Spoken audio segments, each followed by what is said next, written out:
Welcome back horror lovers. तो आज मैं जो कहानी आपको सुनाने जा रहा हूँ वो मेरे ही दोस्त आदित्य की ही दादा की है। तो ये कहानी जो मैं आपको सुनाऊंगा अब मैं आदित्य के रूप में सुनाऊंगा। तो बिना कोई देरी किए चलिए कहानी को शुरू करते हैं। पहले के समय में मेरे दादा अपने गांव से पहले के समय में मेरे दादा अपने गांव के पास के कस्बे में विभिन्न कार्यों के लिए जाया करते थे।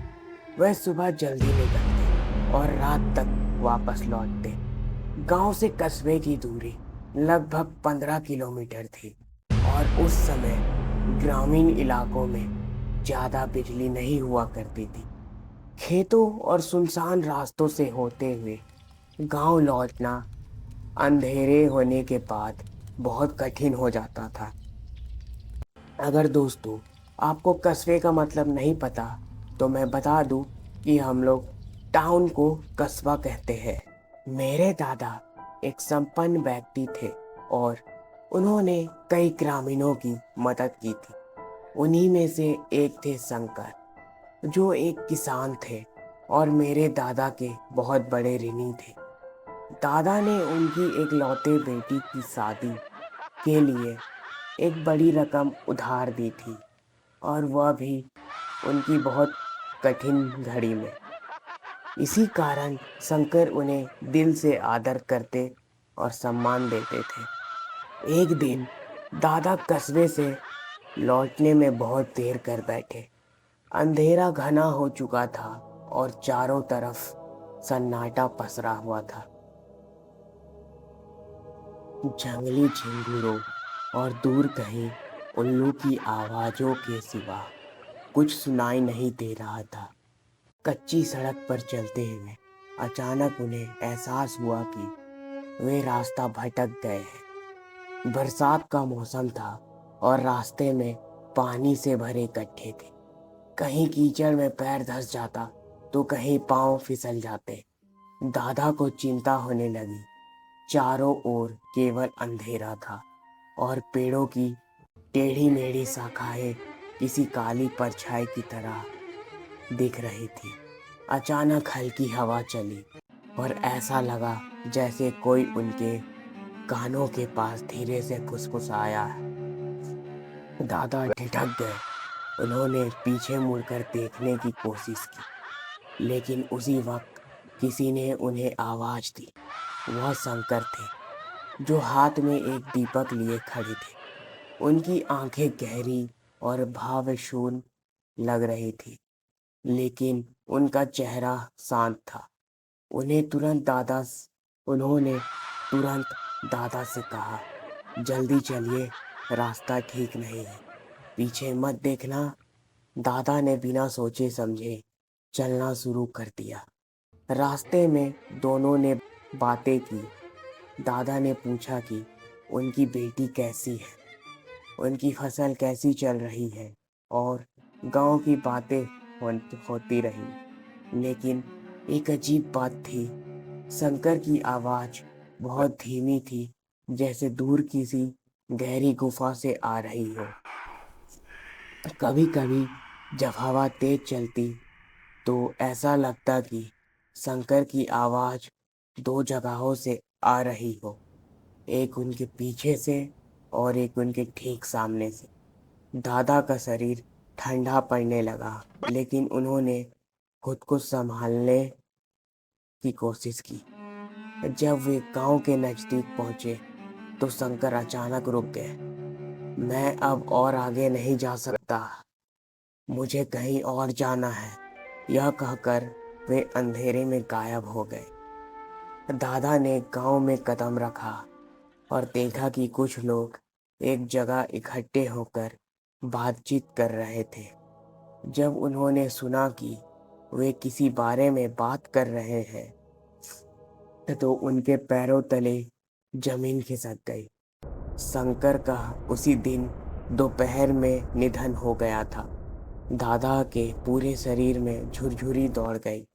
उनके हाथ पैर सुन पड़ गए। अगर शंकर की मृत्यु हो चुकी थी तो फिर मेरे साथ कौन चल रहा था। उन्होंने अचानक याद आया कि जब वे शंकर के साथ बात कर रहे थे तो पूरे रास्ते उन्हें एक ठंडी सी गंध आ रही थी, गीली मिट्टी और धुएं जैसी।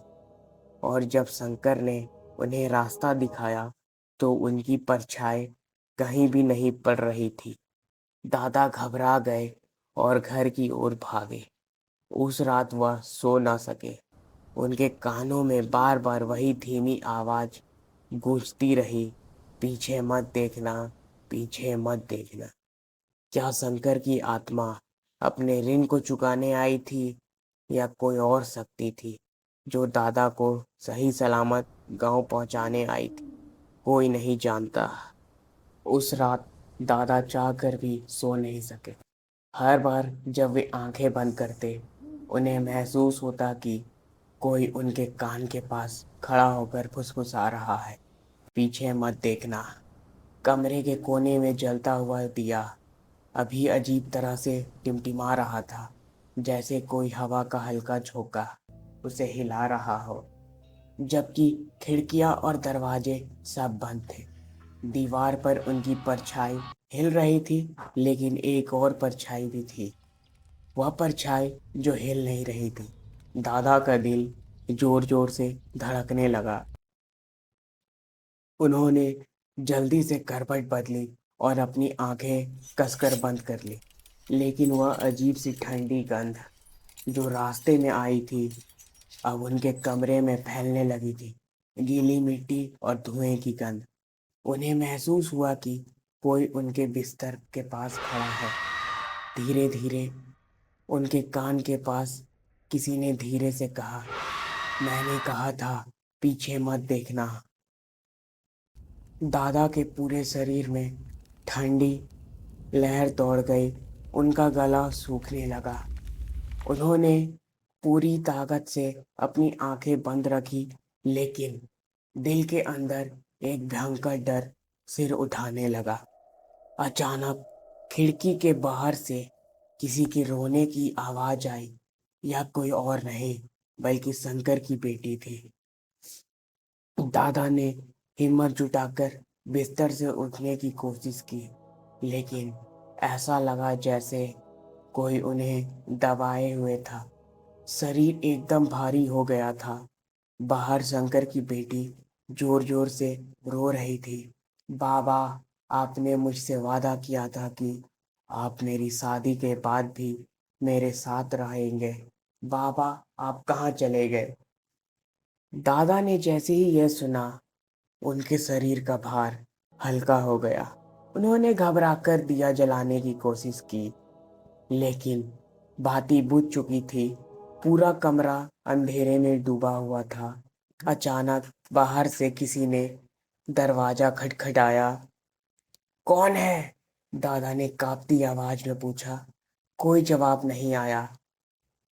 फिर दरवाजे पर दोबारा दस्तक हुई, इस बार जोर से।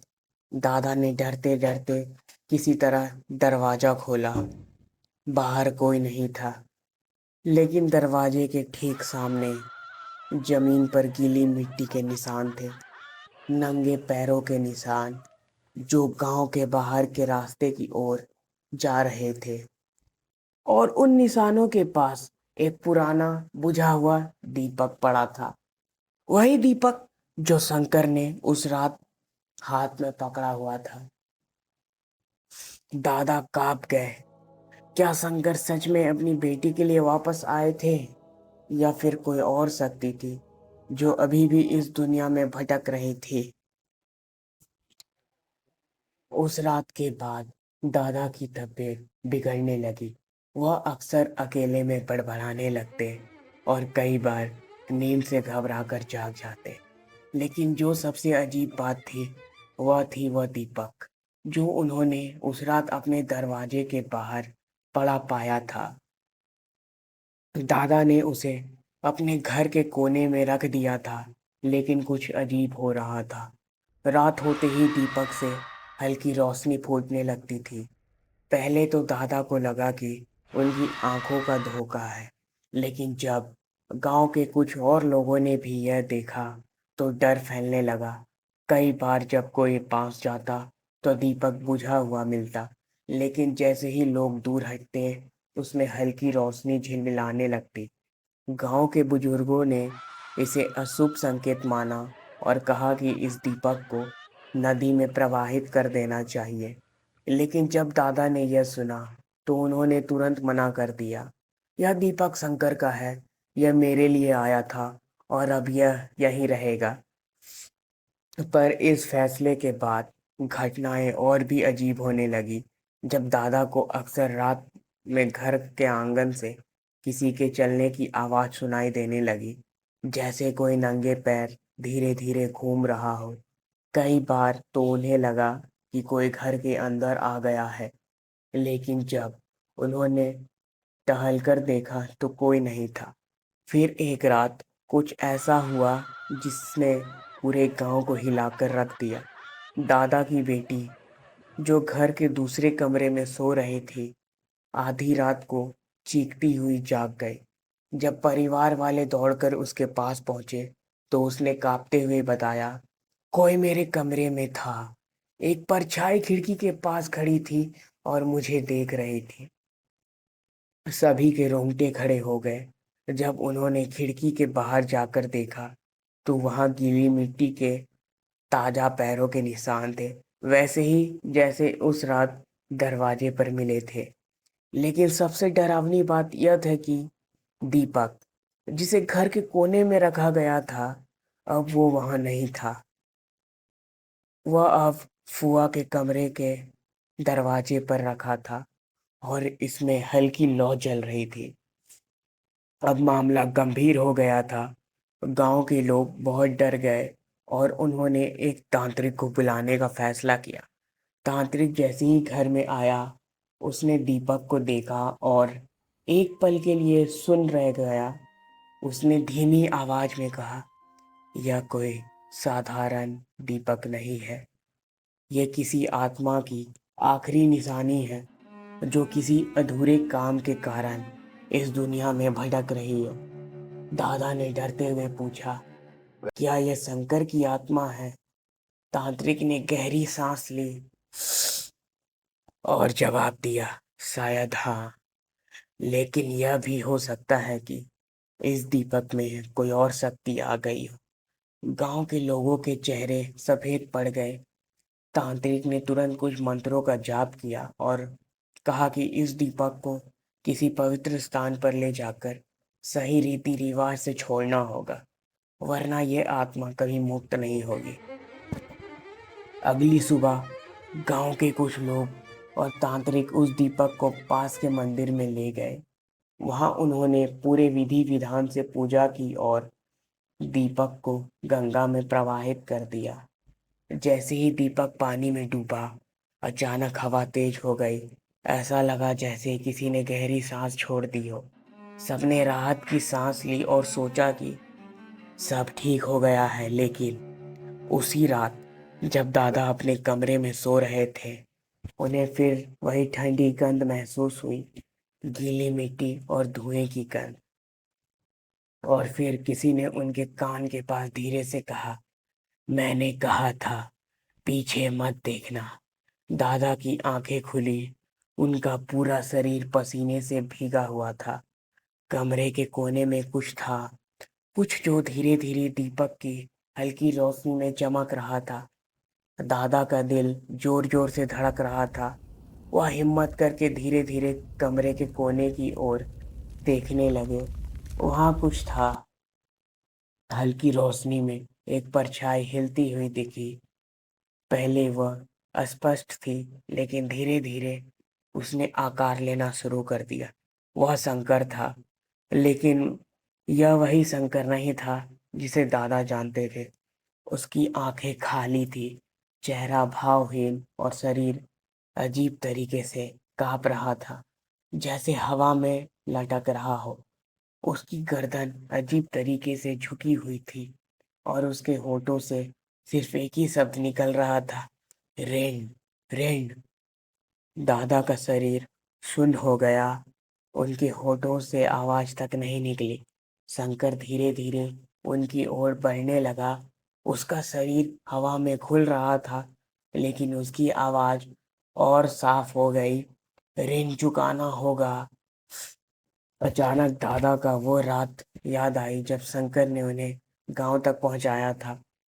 उन्होंने कभी शंकर को कर्ज चुकाने की बात नहीं की थी। शंकर का उधार अब तक बाकी था। शायद इसीलिए उसकी आत्मा मुक्त नहीं हो पा रही थी।